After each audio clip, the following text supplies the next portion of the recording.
सद्गुरु हमें अपने कॉलेज के दिनों की एक घटना सुना रहे हैं। उन दिनों उन्होंने एक प्रश्न पूछा था जिसके उत्तर में उन्हें कक्षा से निकाला गया था।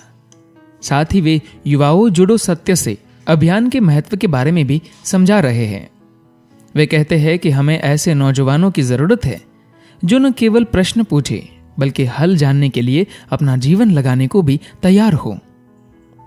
सद्गुरु कहते हैं, कई वर्ष पूर्व जब मैं विश्वविद्यालय में था तो मैंने एक महिला प्रोफेसर से उनके नोट्स मांगे ताकि उन्हें फोटोकॉपी करवाया जा सके। इस तरह उन्हें वे नोट्स पढ़कर बताने की और मुझे कक्षा में बैठने की जरूरत न रहती।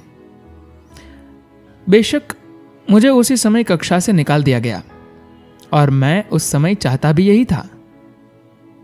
बचपन में मैं अपने दिन का अधिकतर समय अपने स्कूल के बाहर घाटी में कई तरह के जलीय जंतुओं को गहराई से देखने में बिताता। मैंने जो किया वह गलत था और मैं कभी ऐसा करने की सलाह नहीं दूंगा। दरअसल उस कक्षा में सिर्फ नोट्स का डिक्टेशन होता था और मैं एक स्टेनोग्राफर नहीं बनना चाहता था। कक्षा से बाहर निकाले जाना मेरे लिए कोई नया अनुभव नहीं था।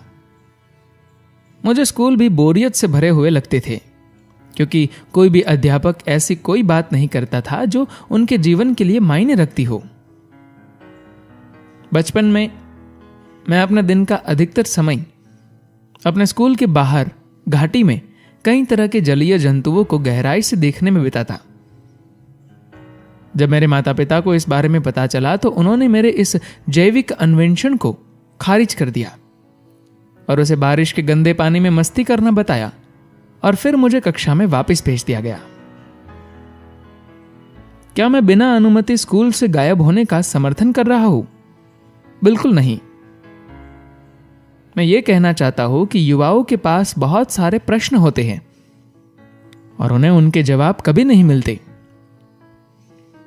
अकल्पनाशील वयस्क जगत उन्हें ग्रेड, करियर व पैसे वगैरह के बारे में प्रवचन देता रहता और इसके अलावा कोई बात नहीं होती। मुझे याद है कि मेरे दिमाग में हमेशा लाखों सवाल चक्कर काटते थे। मेरे पिता अक्सर निराश होकर हाथ खड़े कर देते और कहते, ये लड़का अपने जीवन में क्या करेगा? उन्हें इस बात का एहसास नहीं था कि मेरे पास किए जाने वाले कामों की कभी कमी नहीं थी। मुझे कक्षा बोरिंग लगती थी, परंतु मैं उसके अलावा बाकी सभी चीजों में रुचि रखता था। ये संसार कैसे बना, ये मौसम और ऋतुएं, जमीनी इलाका, जमीन में हल चलाने और बीज बोने से धरती में बदलाव कैसे आता है, लोग किस तरह जीते हैं, मेरा जीवन आकर्षक प्रश्नों से भरा था। युवाओं के पास कभी प्रश्नों का अभाव नहीं होता। 50% से अधिक भारतीय जनसंख्या 25 वर्ष से कम आयु की है। इसका अर्थ है कि सवालों की भी भरमार होगी। ये 650 मिलियन युवा, उनकी महत्वाकांक्षा और क्षमता वही इस देश और ग्रह का भविष्य तय करेगी। पर अधिकतर युवा ऐसे समाज की पाबंदी और दबाव झेल रहे हैं जो उन्होंने कभी नहीं बनाया।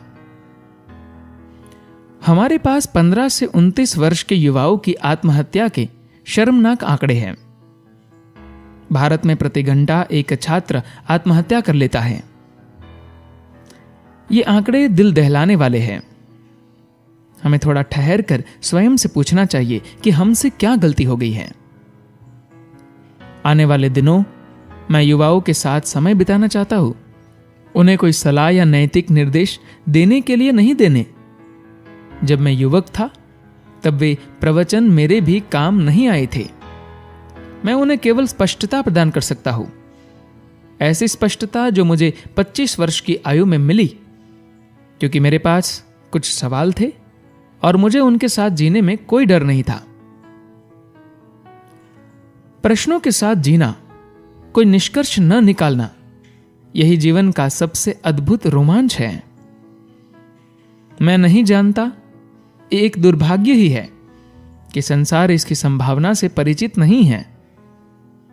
विस्मय की वह क्षमता बचपन में ही मिटा दी जाती है और इसकी जगह ज्ञान के भैंस में बैठी मान्यताएं, धारणाएं और निश्चितताएं ले लेती है।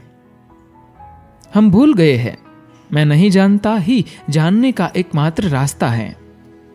यही वह द्वार है जो आज के युवा वर्ग के सामने मौजूद है।